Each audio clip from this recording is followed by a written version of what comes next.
इस सेशन में आपको मिलने वाला है जो टॉपर को भी बीट कर सकता है, आपको टॉपर बना सकता है, वो सीक्रेट टाइम टेबल, वो सीक्रेट वे ऑफ स्टडी। देखिए कुछ लोग 2 घंटे में उतना पढ़ लेते हैं जितना दूसरा 6 घंटे में नहीं पढ़ पाता। ये कैसे हो पाता है? अब कोई केमिस्ट्री में अच्छा तो केमिस्ट्री पढ़े जा रहा है, किसी को मैथ्स अच्छा लग रहा है मैथ्स ही पढ़े जा रहा है। आप जेई की तैयारी कर रहे हैं, आप नीट की तैयारी कर रहे हैं, तो आपका फोकस पहले उस पे होना चाहिए। हेलो बच्चों, कैसे हैं आप लोग? आ गया हूं मैं आपके सामने एक बहुत ही ज्यादा डिमांडेड टॉपिक को लेकर।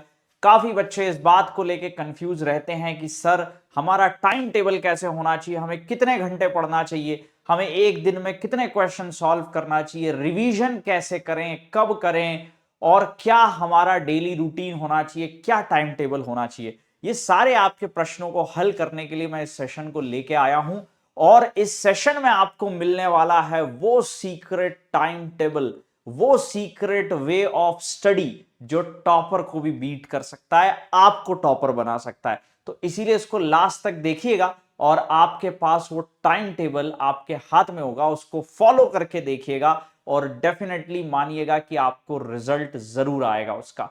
चलिए तो शुरू करते हैं। बिफोर मैं आपको डायरेक्टली टाइम टेबल दूं, उसके पहले कुछ और आवश्यक बातें जानना आवश्यक है। जैसे कि काफी बच्चे कहते हैं कितने घंटे हमें पढ़ना चाहिए, तो ये क्या टाइम उतना नेसेसरी है या क्वालिटी उतनी नेसेसरी है ना? तो ये सारी चीजें डिस्कस करने के लिए पहले कुछ इंपॉर्टेंट पॉइंट्स आपके साथ डिस्कस करना चाहता हूं।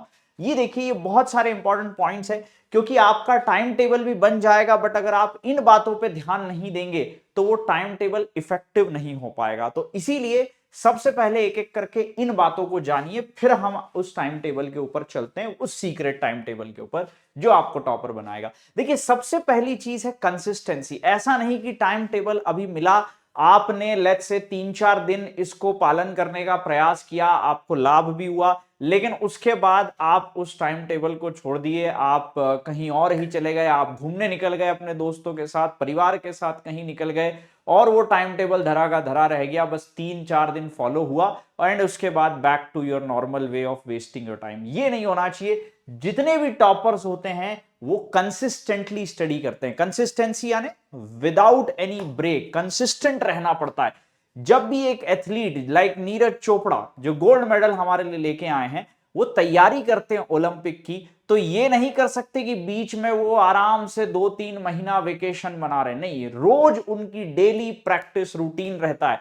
हमारे आर्मी के जवान जब तैयारी कर रहे होते हैं और बॉर्डर पे जाने के लिए, तब भी उनका डेली रूटीन होता है। डेली उठ के वो दौड़ लगानी है तो लगानी है, चाहे आंधी हो, चाहे तूफान हो, चाहे बारिश हो। आप भी उसी तरीके से कैंडिडेट हैं, आपको भी ये कंसिस्टेंसी का रूल फॉलो करना है। Please don't miss the time table in between, है ना? ब्रेक नहीं आना चाहिए। फिर जैसे कि मैं बात कर रहा था, काफी बच्चे पूछते सर कितने घंटे पढ़ें, 6 घंटे पढ़ने से कुछ होगा? देखिए कुछ लोग 2 घंटे में उतना पढ़ लेते हैं जितना दूसरा 6 घंटे में नहीं पढ़ पाता। ये कैसे हो पाता है? ये टॉपर कम समय में ज्यादा आउटपुट लेके आता है, और कुछ लोग जो लगाड़ रह जाते हैं, पीछे रह जाते हैं, वो घंटों बुक्स के साथ बैठे रहते हैं पर नंबर में कन्वर्ट नहीं कर पाते हैं, वो उनका रिजल्ट नहीं दिखता उतना घंटे पढ़ के भी। ये क्या हो रहा है? क्या होता है कि कई बार हम बुक तो लेके बैठे, पर क्या वो प्रोडक्टिव है? हम थ्योरी पढ़े जा रहे हैं उस बुक की।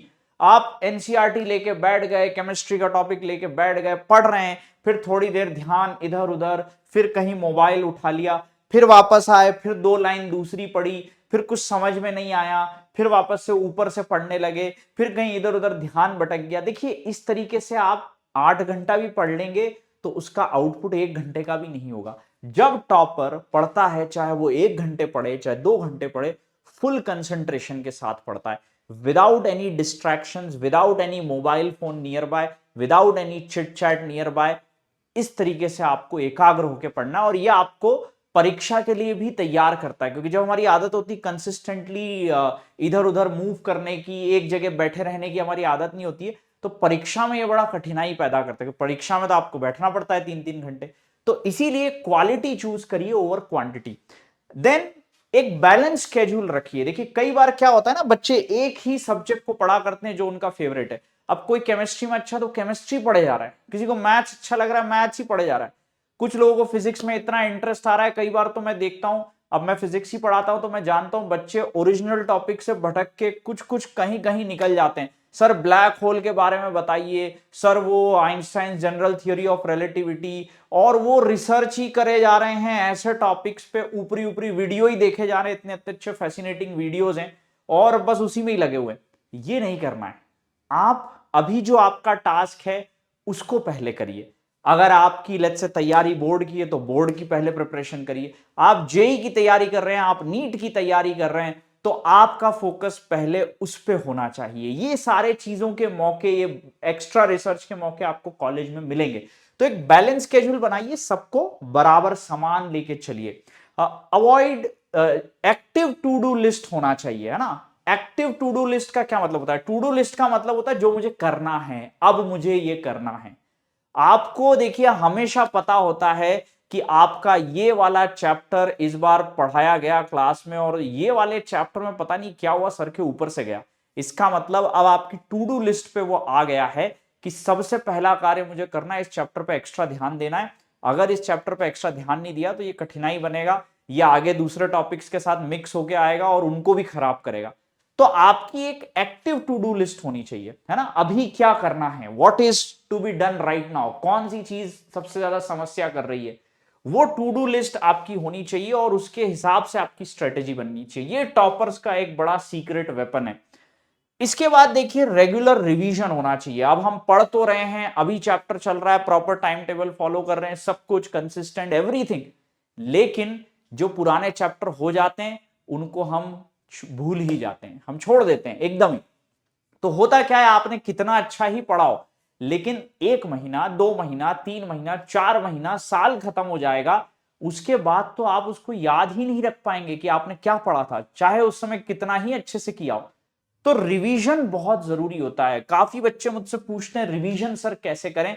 मैं कहता हूं कि देखो आपके पास वीकेंड्स का समय है, वीकेंड्स आपका पूरा यूज होना चाहिए in order to do the revision. आपके पास सैटरडे भी होता है, आपके पास संडे भी होता है। कुछ लोग बहाना करते नहीं सैटरडे हमारे पास नहीं, हमारे तो सैटरडे को भी क्लास है। चलिए आपके पास संडे है, संडे को आप सुबह से रात तक फ्री रहते हैं, संडे को यूटिलाइज करिए। फिर हॉलीडेज बीच में आते हैं काफी सारे, उन हॉलीडेज को यूटिलाइज करिए रिवीजन करने के लिए। पुराने चैप्टर कैसे करना है रिवीजन, आपके जो क्लास के नोट्स होते हैं, क्लास के नोट्स को एक बार गो थ्रू करना है, एक बार पढ़ना है। क्लास में कराए हुए क्वेश्चन दोबारा से करने हैं बिना देखे, ठीक है, बिना देखे खुद से ट्राई करने हैं। और फिर आपने जब वो चैप्टर चल रहा था, लेट्स से 2 महीना पहले या 3 महीना पहले वो चैप्टर हो गया था, उस समय आपने मटेरियल कुछ ना कुछ सॉल्व किया होगा, कोई बुक सॉल्व की गई होगी, उस बुक में आपको डेफिनेटली कुछ ना कुछ डाउट्स तो उठे होंगे, तो उन डाउट्स के ऊपर भी आपको फोकस करना है। वो डाउट्स को एक बार दोबारा देखिए, उनको सॉल्व करने का अब प्रयास करिए, एक बार री अटेम्प्ट दीजिए उन क्वेश्चंस पे। चलिए इसके बाद जो आखिरी चीज आती है जो बहुत लोग इग्नोर कर देते हैं, इवन अच्छे से अच्छे पढ़ने वाले बच्चे इग्नोर कर देते हैं, वो है हेल्दी लाइफस्टाइल। और मेरे सामने ऐसे बड़े दयनीय केसेस आए हैं, मैं आपको क्या बताऊं। बच्चा बहुत अच्छा था, बहुत अच्छे से पढ़ रहा था, पर कुछ ना कुछ हेल्थ बिगड़ गई, कुछ ना कुछ अपने हेल्थ पे ध्यान नहीं दिया, न्यूट्रिशन का ध्यान नहीं दिया, और इस वजह से जस्ट एग्जाम से पहले तबीयत बिगड़ गई। और सिलेक्ट होता हुआ बच्चा, अच्छे परसेंटेज लाता हुआ बच्चा, उसने पूरा एग्जाम खराब कर लिया। कुछ कुछ केसेस में तो 1 साल वेट करना पड़ा क्योंकि मेडिकल इमरजेंसी इतनी खतरनाक आ गई। तो प्लीज आपको ध्यान रखना है कि इतना सब इन्वेस्ट आप कर रहे हैं पढ़ाई के लिए, तो ये लास्ट पार्ट ना छूट जाए, क्योंकि अगर ये खराब हो गया तो ये सारी तैयारी धरी की धरी रह जाएगी। आपको हेल्दी लाइफस्टाइल बहुत जरूरी है, न्यूट्रिशियस चीजें खाएं, डेली आप थोड़ी बहुत योगा एक्सरसाइज कर सकते हैं, है ना, अपने आप को मेंटली हेल्दी रख सकते हैं। फैमिली के साथ थोड़ा बहुत टाइम स्पेंड करिए, अपने अपने में मत रहिए, नहीं तो कई लोग ऐसे डिप्रेशन वाले थॉट में चले जाते हैं, डिप्रेशन के फेज में चले जाते हैं। अपने पेरेंट्स के साथ शेयर करिए आप क्या फील कर रहे हैं, टीचर्स के साथ शेयर करिए और उनसे एडवाइस लीजिए। तो healthy lifestyle is very necessary. Have healthy food, have healthy nutrition and have a healthy talk with your family. अब आते हैं जिसका आप सभी को कब से इंतजार था कि सर ये बातें तो बिल्कुल हम समझते हैं, एग्री करते हैं और इसका पूरा पालन करेंगे, बट अब बता दो वो सीक्रेट टाइम टेबल। तो चलिए देर किस बात की, चलते हैं अब उस सीक्रेट टाइम टेबल की ओर। इस टाइम टेबल को भी आपको समझना होगा, तो चलिए मैं आपके सामने लेके चलता हूं उस टाइम टेबल के ऊपर। अब यहां पर क्या होता है ना, काफी बच्चे कंप्लेंट करते हैं, सर मेरे पास, मुझे तो स्कूल जाना पड़ता है, स्कूल का होमवर्क मिलता है, इतना टाइम आने जाने में लग जाता है, ये होता है वो होता है, सब मैंने उस टाइम टेबल में कंसिडर किया है। तो आप निश्चिंत रहें, आइए देखते हैं टॉपर किस तरीके से पढ़ते हैं। ये आ गया आपका वो टाइम टेबल जिसका आप कब से प्रतीक्षा कर रहे थे। तो एक बार आप चाहें तो पॉज करके इस वीडियो को एक बार गो थ्रू भी कर लें, और अब चलिए एक एक करके इसको डिस्कस करते हैं। ऑलराइट, सबसे पहले बात आती है मॉर्निंग की। उठना कब चाहिए, कितने घंटे सोना चाहिए? देखिए सोने का मैं आपको ऐसा बता दूं, स्लीप जो मिनिमम नेसेसरी है वो है 6 आवर्स। 6 आवर्स आपकी मिनिमम स्लीप होना चाहिए, 6 आवर्स से कम बिल्कुल नहीं होनी चाहिए, ध्यान रखिए, है ना, वरना आपके मेंटल हेल्थ पे असर करेगी वो। तो 6 आवर्स मिनिमम होना चाहिए, और 6 आवर्स से ज्यादा भी अगर किसी को लग रहा है नहीं जम पा रहा है 6 आवर्स में, आपका सर दुख रहा है, तो मैक्स टू मैक्स 7 रखिए, बट 7 से ज्यादा नहीं होनी चाहिए। किसी भी स्टूडेंट की sleep it should be around 6 to 7 hours के बीच में। तो ये जो टाइम टेबल बनाए, देखिए इसमें स्केड्यूल एंड हो रहा है रात को 12 बजे और शुरू हो रहा है सुबह 6 बजे। आपको 6 घंटे की नींद का इसमें प्रबंधन किया गया है। अब ध्यान दीजिए, सिर्फ 6 घंटे ही नहीं, अगर कोई सोचे सर इसमें तो मुझे दिक्कत है, तो ये देखिए बीच में भी एक टाइम दिया गया है लंच, और उसके बाद एक छोटा सा रेस्ट या एक पावर नैप का। आपको देखिए 1.5 घंटे का मैंने यहां पर टाइम दिया है, जिसमें कि आप आराम से सो सकते हैं थोड़ी देर। इसमें चाहे तो 45 मिनट या 1 घंटा सो जाएं, है ना। इसमें आप आधा घंटा तो आपने लंच कर लिया, बाकी 1 घंटा या आधा घंटा भी पावर नैप ले लो तो अच्छा रहता है। तो ओवरऑल आपका एक बड़ा हेल्दी लाइफस्टाइल इसमें बना रहेगा। अब सबसे पहली बात, हमको तो स्कूल जाना होता है, सुबह उठते हैं, स्कूल की तैयारी में निकल जाता है। बिल्कुल ये लीजिए 2 घंटा आपको दिया है स्कूल की तैयारी में, उठे, नहाए धोए, ब्रेकफास्ट किया, स्कूल के लिए तैयार हुए, ट्रांसपोर्टेशन, ये वो सब मिला के आपका मैंने देखिए 2 घंटा आपको इसमें दिया है। उसके बाद 8 से 3 तक तो कोई सवाल ही नहीं है, स्कूल में हम और तो कुछ कर ही नहीं सकते, तो ठीक है 3 बजे तक। अब कुछ लोग कहते हैं हमारा थोड़ा सा ज्यादा सर लेट खत्म होता है, मेरा तो 3 बजे खत्म, 3:30 होता है, मेरा 4 खत्म होता है। देखो इसमें वो मार्जिन है, ये जो 3 to 4:30 है, इसमें ऑलरेडी वो मार्जिन आ चुका है ना। तो आप इसमें वो मार्जिन को ले सकते हैं। आपका वो रेस्ट नैप का टाइम आपको हटाना पड़ेगा अगर ट्रैवलिंग में ज्यादा लग रहा है। ट्रैवलिंग के टाइम थोड़ा सा आप रेस्ट कर लें जब आ रहे हैं, ठीक है। देन आफ्टर कमिंग बैक, पहला काम जो करना चाहिए, आपने लंच कर लिया, हल्का सा नैप ले लिया, थोड़े से तरोताजा हो गए क्योंकि स्कूल की थकावट दूर हो गई। अब सबसे पहले आप बैठिए अपनी स्टडी टेबल पे और स्कूल का काम पहले करिए, क्योंकि बहुत सारे प्रोजेक्ट आपको स्कूल के मिलते हैं, रिवीजन करना पड़ता है। कभी कभी स्कूल की परीक्षा आ रही होती तो उसका रिवीजन भी जरूरी होता है। कई सारे उसमें फाइल्स हमें सबमिट करनी होती है ना, सो वो नोट्स बनाने होते हैं, तो वो आप कर सकते हैं। उसके लिए आपको हेल्दी यहां पर आप देख सकते हैं 1.5 घंटे का समय दिया जा रहा है उसके बाद भी। अब इतना हो गया, आपने स्कूल का काम समाप्त कर लिया, बारी आई शाम को 6 बजे की। तो शाम को 6 बजे तो बढ़िया चाय का टाइम हो गया, है ना। इवनिंग स्नैक्स लीजिए, चाय पीजिए, अगर पीते हो तो, ना पीते तो और अच्छी बात है, वो लीजिए, कोई हेल्दी जूस पी लीजिए किसी फ्रूट का। और देखिए ये टाइम टेबल ऐसे नहीं बनाया कि बस हमेशा पढ़ते रहना है, आप और कुछ लाइफ में है ही नहीं, नहीं, देखिए वो डिप्रेशन लाता है। आपकी हॉबी का भी इसमें ख्याल रखा गया है। अगर आप किसी स्पोर्ट्स को खेलते हैं तो स्पोर्ट्स का भी यहाँ टाइम है, हॉबी का भी यहाँ टाइम है। कुछ नहीं करते हैं तो कम से कम इवनिंग वॉक बाहर एक बार होके आ जाइए ना, क्योंकि स्कूल में आप देखते हैं जब 8 से 3 में, यहाँ पर भी आपको कई बार पीरियड्स, फ्री पीरियड्स मिल जाते हैं, वहां पर भी प्लेग्राउंड होते हैं स्कूल में, वहां आप अपनी हॉबी वैसे फॉलो कर सकते हैं, स्पोर्ट्स वगैरह। तो फिर भी आपको ये देखिए 1 घंटे का यहाँ मार्जिन दिया गया है। बी केयरफुल, ऐसा नहीं है आपकी हॉबी क्रिकेट है, आप खेलने वहां लगे और आपको समय का पता ही नहीं चला कब शाम के 8 बज गए, ऐसा नहीं होना चाहिए, ठीक है। अगर आप खेल रहे हैं, स्ट्रिक्ट टू योर टाइमिंग्स, है ना, आपकी टाइमिंग में स्ट्रिक्टली आपको स्टिक करना है, 6 से 7 वाली। 7 बजे you have to come back at any cost at your home. और ऐसा भी नहीं कि सिर्फ आना है, आके आपको रेडी हो जाना है, 7 बजे आपको अपनी टेबल पे बैठ जाना है, ठीक है। अगर आप इवनिंग वॉक में नहीं जाते तो आपके टेरेस पे थोड़ी सी वॉक कर लीजिए, देखिए 1 घंटा समय बहुत है।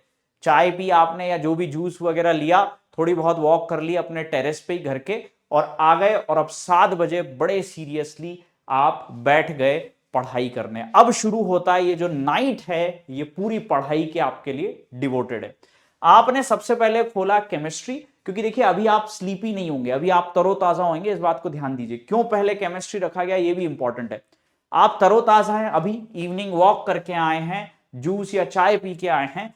केमिस्ट्री डिमांड करती है रिमेम्बरेंस पावर, है ना, आपको मेमोरी बेस्ड चीजें बहुत होती है, फैक्ट याद करने होते हैं। याद चीजें अच्छी होती हैं जब एक्टिव माइंड रहता है। तो आप एक्टिव माइंड में इसलिए पहले केमिस्ट्री को करें। 7 to 8:30, 1.5 घंटे का आप इसको समय यहां पर दे रहे हैं।